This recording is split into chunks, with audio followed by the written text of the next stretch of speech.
Diceritakan cucunya tadi Srenggini, Bambang Srenggini tadi sedih karena hingga ia dewasa dia tidak pernah mengetahui siapa sebenarnya ayahnya.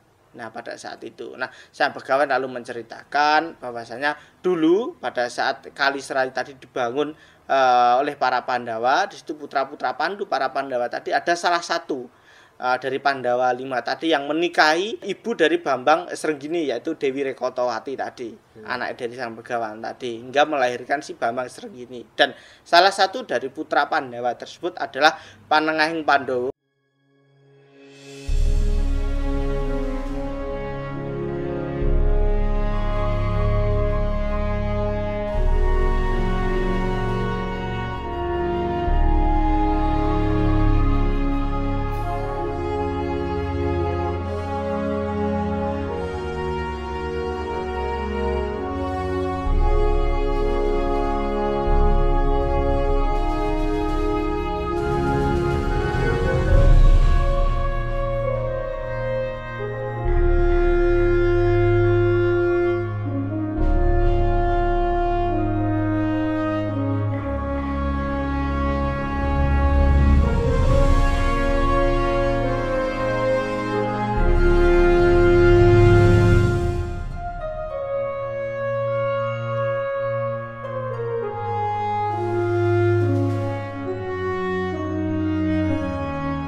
Wilujeng Rayu pemirsa, berjumpa lagi bersama saya Ari Bayu dalam acara obrolan budaya Nusantara. Kali ini saya masih ditemani oleh Mas Gurit dan akan membahas berbagai hal yang ada di dalam dunia pedalangan, seperti cerita, tokoh, lakon maupun sanggit-sanggit yang ada di dalam pewayangan, khususnya wayang kulit Jawa. Penasaran yang akan kita bahas kali ini? Langsung saja kita tanyakan ke Mas Gurit. Nah, selamat malam Mas Gurit. Selamat malam Mas Bayu. Sebelumnya kita telah membahas tentang lakon yang mengisahkan anak dari Bima, yaitu Raden Antareja. Nah, lalu kali ini Mas, apakah masih ada lakon yang menceritakan tentang anak-anak dari para Pandawa? Oh iya Mas Bayu. Nah, setelah di episode kemarin kita membahas tentang salah satu lakon yang menggait atau berkesinambungan dengan salah satu tokoh putra Bima, yaitu si Antareja, yaitu lakon Antareja Rangsang. Nah, kali ini Mas Bayu masih penasaran, apakah masih ada lakon yang mengisahkan dengan putra-putra Pandawa. Nah, berkaitan dengan kemarin Mas Bayu, berkesinambungan dengan yang lain. Yang kemarin kita mengatakan bahasanya anak dari Bima, yaitu Antareja. Nah, ternyata saya ketahui ada lagi Mas Bayu, putra dari Bima yang belum saya katakan, yang belum saya bicarakan.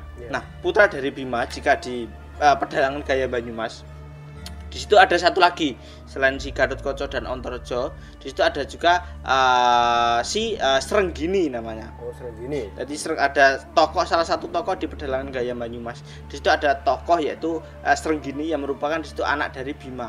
Nah, jika di pedalangan Gaya Banyumas juga ada lakon Srenggini Takon Bopo.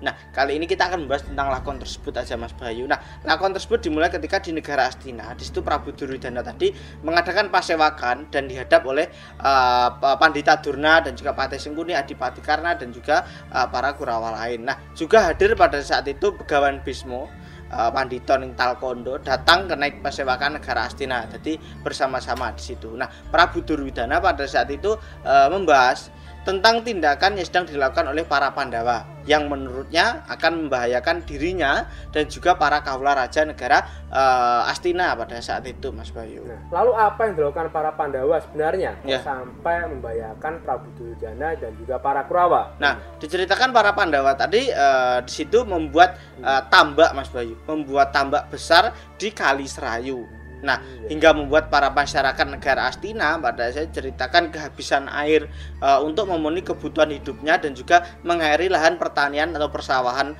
negara Astina, petani para negara Astina, karena air dari Kali Serayu tadi terhalang oleh tambak buatan para Pandawa. Nah, Prabu Duryudana pada saat itu memiliki niatan untuk menghancurkan tambak tersebut agar masyarakat negara Astina bisa kembali menikmati air dari Kali Serayu seperti itu.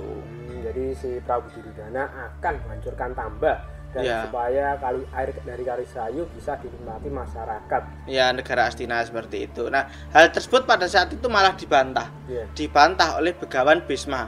Karena menurutnya tindakan dari Pandawa tadi sudah semestinya, sudah dipikirkan dan sudah hak dari para Pandawa pada saat itu menambak Kali Serayu. Karena diceritakan ketika Begawan Abhyasa mengutus cucu-cucunya yaitu Kurawa dan para Pandawa tadi membuat sungai atau kali. Nah, Pandawa pada itu berhasil membangun namanya Kali Serayu. Sedangkan para Kurawa membangun sebuah sungai namanya Kali Cengceng Guling jika di pedalaman. Nah, namun kedua sungai tersebut yang paling besar keluar sumber mata airnya adalah Kali Serayu buatan para Pandawa. Nah, jadi jika si Duryudana merusak tambak yang dibuat para Pandawa, hal tersebut juga merupakan hal yang salah. Nah, tadi jupo air Kali Serayu buatannya Pandawa tadi sebenarnya tindakan Duryudana tadi salah. Nah, maka dia merusak tambak tadi juga kalah karena tambak tadi miliknya para Pandawa. Nah, dan menurut Pandhita Durna dan juga si Bisma tadi lebih baik mencari cara lain agar kali yang buatan para Kurawa itu Kali Cengceng Guling tadi bisa digunakan kembali. Bagaimana caranya kali tersebut bisa keluar sumber airnya lebih besar dari Kali Serayu. Nah, namun menurut Patih Sengkuni apa yang dilakukan Prabu Duryudana tadi benar, karena sungai itu tadi merupakan alasannya dari Sengkuni tadi, sungai tadi merupakan milik dari yang Maha Kuasa. Jadi siapapun berhak miliki atau memakai air yang keluar dari Kali Serayu. Nah, namun walaupun sungai tersebut merupakan anugerah yang diberikan Yang Maha Kuasa, namun tetap saja kali tadi ada yang yoso atau ada yang gawe. Nah, orang Pandawa Kali Serayu pun juga mungkin tidak ada. Nah, terjadilah perdebatan di antara mereka. Nah, akhirnya Duryudana tadi tetap menginginkan agar dia tambak dari Kali Serayu tadi dibedah. Seperti itu. Nah, Bisma pada itu kecewa akan keputusan Duryudana karena tidak mendengar usulannya dan kekeh terhadap pendiriannya. Nah, Bisma tadi lalu memutuskan untuk pergi dari Pasewakan tersebut meninggalkan Duryudana. Nah, Duryudana lalu memasrahkan hal tersebut tentang tambak tersebut untuk dibedah kepada si Sengkuni dan Durna. Durna juga mengatakan bahwasanya diceritakan dia tadi memiliki sebuah murid, memiliki seorang murid raja dari negara Tawang Lemengan namanya Prabu Godakumara untuk membantu para Kurawa tadi mengusir para Pandawa dari Kali Serayu dan juga membedah tambak tersebut. Sedangkan Patih Sengkuni tadi diminta untuk membawa segenap pasukan Kurawa membantu pasukan dari Prabu Godakumara di dalam menghancurkan tambak buatan para Pandawa. Dan ternyata si Prabu Duryudana tetap dalam pendiriannya untuk menghancurkan tambak dan mengusir para Pandawa dari Kali Serayu. Benar sekali. Nah, lalu apakah cara tersebut berhasil, Mas? Nah, sedangkan pada saat itu di pinggir Sungai Serayu, para putra-putra Pandawa di situ ada juga Antarja, Antaséna, Gatotkaca dan juga beserta Anoman dan Raden Setyaki. Pada saat itu sedang diutus untuk menjaga tambak buatan para Pandawa tersebut karena air dari Sungai Serayu tadi masih digunakan untuk memenuhi kebutuhan pertanian di negara Amarta. Maka mereka diutus untuk menjaga jangan sampai ada seseorang yang mengganggu tambak tersebut. Nah, tiba-tiba datanglah pasukan raksasa beserta para Kurawa. Pimpinannya para Kurawa dan juga Prabu Godakumara. Nah, mereka lalu dihadang oleh si para putra-putra Pandawa tadi, Mas Bayu, para putra-putra. Dan terjadilah peperangan di antara mereka. Kurawa tentunya beserta para raksasa, beberapa raksasa tadi kewalahan, lalu dia milih mundur. Nah, dan salah satu dari pemimpin para raksasa tadi mengutus prajurit raksasa yang berada di dalam air. Ketika raksasa tadi bernama Rekotosuro, Tirtodanu dan Singorahnu tadi adalah raksasa yang ahli di dalam berperang di dalam air untuk menghancurkan tambak dari sekojero lah, istilahnya seperti itu. Jadi ketiga raksasa tadi diutus untuk menghancurkan tambak dasar, tambak pondasi tambak yang berada di dasar.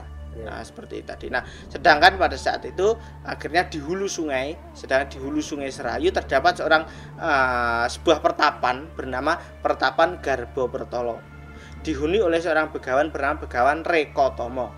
Ia memiliki anak perempuan bernama Dewi Rekotowati, dan Rekotowati tadi memiliki anak, berarti cucu dari Rekotama bernama Bambang Srenggini. Nah, diceritakan cucunya tadi Srenggini, Bambang Srenggini tadi sedih karena hingga ia dewasa dia tidak pernah mengetahui siapa sebenarnya ayahnya.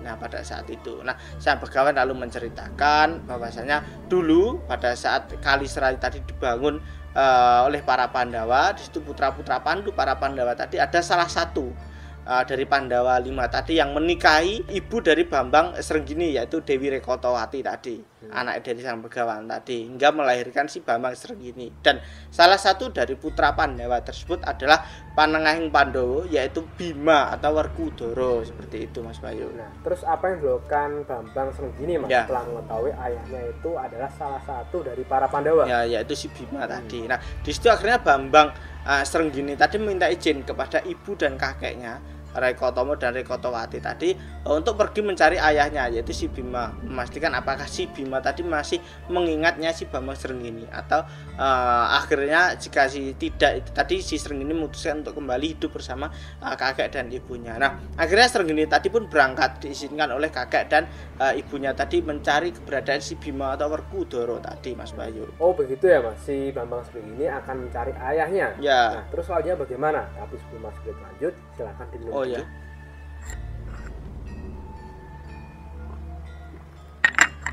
Silakan dilanjut Mas. Nah, selanjutnya Bambang Srenggini pun berangkat ya. Nah, tentunya karena tempatnya tadi di hulu sungai, di Sungai Paning, jadi dia terus melewati Kali Serayu tadi karena dia seorang jadi Srenggini tadi merupakan keturunan Cuyu atau Kepiting. Oh, Kepiting. Kepiting, jadi Dewaning Kepiting bisa dikatakan seperti itu. Jadi Rekatomo dan Rekotowati tadi keturunan siluman keriting bisa dikatakan seperti itu. Jadi si Srenggini tadi merupakan jika di dalam air dia bisa hidup seperti itu Mas Bayu. Nah, selanjutnya sedang 3 raksasa yang diutus tadi Tirtodanu, Singoranu dan Rekotosuro tadi sudah bersiap-siap dari dalam air menghancurkan pondasi tambak yang dibangun Pandhawa. Nah, di dalam air tersebut ketiga raksasa tadi mengobrak-abrik pondasi yang berada di dasar bendungan tadi. Nah, dan ternyata di pinggir tambak tadi ceritakan Arjuna beserta para punokawan tadi sedang mengawasi air Kali Serayu tadi yang dialihkan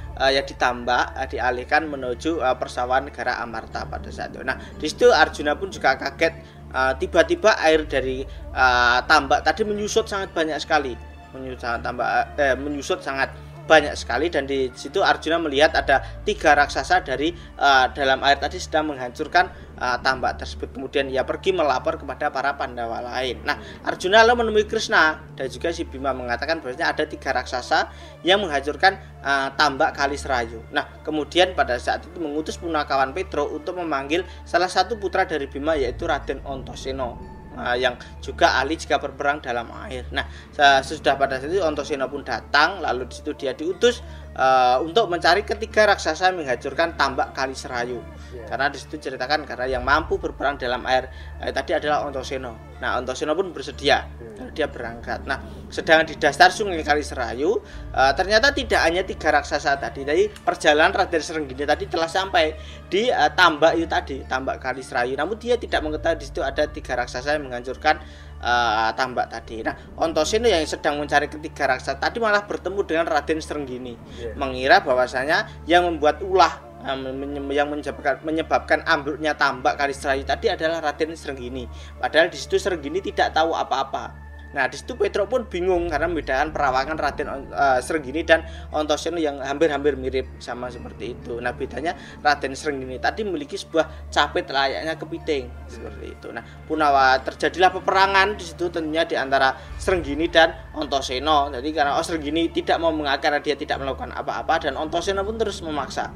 Terjadilah peperangan di situ. Nah, Petro melapor kepada Krishna bahwasanya Antasena tadi berperang dengan seorang kesatria yang sangatlah sakti, memiliki capit seperti itu layaknya kepiting. Terus apa yang dilakukan Krishna pada saat itu, Mas? Nah, Krishna pada saat itu akhirnya memutuskan untuk memisahkan kedua kesatria yang sedang berperang itu tadi, yaitu si Antasena dan juga si Srenggini. Nah, setelah itu ketika ditanya, Srenggini mengatakan dia tidak tahu apa-apa tentang siapa yang menghancurkan tambak tersebut dan keberadaannya di dalam air tadi karena dia sedang mencari orang tuanya, salah satu dari Pandawa yaitu Bima atau Werkudara.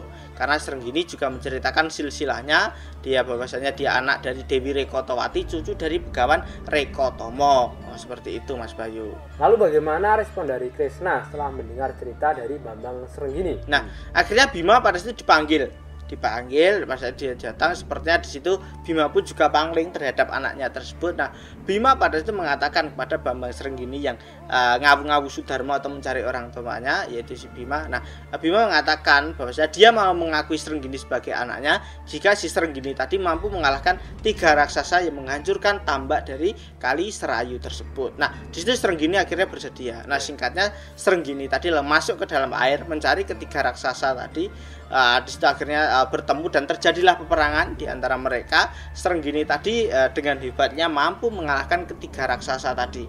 Ya, di situ diceritakan kepala nih dari ketiga raksasa tadi dipotong menggunakan capete dari Srenggini, sangat luar biasa saktinya. Nah, Bima pun akhirnya Srenggini keluar dari dalam air mengatakan dia telah selesai mengalahkan ketiga raksasa tersebut yang merusak tambak, dan di situ cerita Srenggini juga memperbaiki tambak. Nah, akhirnya di situ Bima pun mau mengakui si Srenggini bahwasanya dia adalah anaknya. Nah, sedangkan pemimpin dari ketiga raksasa yaitu Prabu Godokumoro tadi bisa dikalahkan oleh si Anoman, dan pasukan Kurawa tadi dikalahkan oleh si Bima yang ingin menghancurkan tambak Kali Serayu pada saat itu. Nah, mungkin itu dulu Mas Bayu yang saya ketahui tentang lakon Srenggini Takon Bobo. Nah, kali ini pengetahuan yang sangat luar biasa. Tentunya bagi para pemirsa yang menonton, kita mengetahui bahwasanya anak dari Bima tadi jumlahnya tidak hanya 3, tidak hanya Ontorjo, Gatotkaca, Antaséna, namun kita mengetahui bahwasanya anak dari Bima ada si Ontorjo, Gatotkaca, Antaséna, dan si Bambang Srenggini yang merupakan anak dari Dewi Rekotowati dan dari Begawan Rekotomo, seperti itu. Terima kasih Mas Gurit. Sama-sama. Nanti bisa dilanjut cerita di episode selanjutnya. Ya. Nah, itu tadi pemirsa cerita yang kita bahas kali ini tentang lakon Srenggini Takon Bobo, di mana kita mengetahui bahwasanya Bambang Srenggini merupakan anak dari Raden Bima dalam pewayangan Gayam Banyumas. Mudah-mudahan cerita yang kita bahas kali ini bisa menambah wawasan dan pengetahuan kita semuanya tentang pewayangan, khususnya wayang kulit Jawa. Dan apabila ada salah-salah kata, kami mohon maaf. Tetap jaga kesehatan, taati protokol kesehatan, dan ikuti video kami selanjutnya hanya di Salam Budaya Nusantara.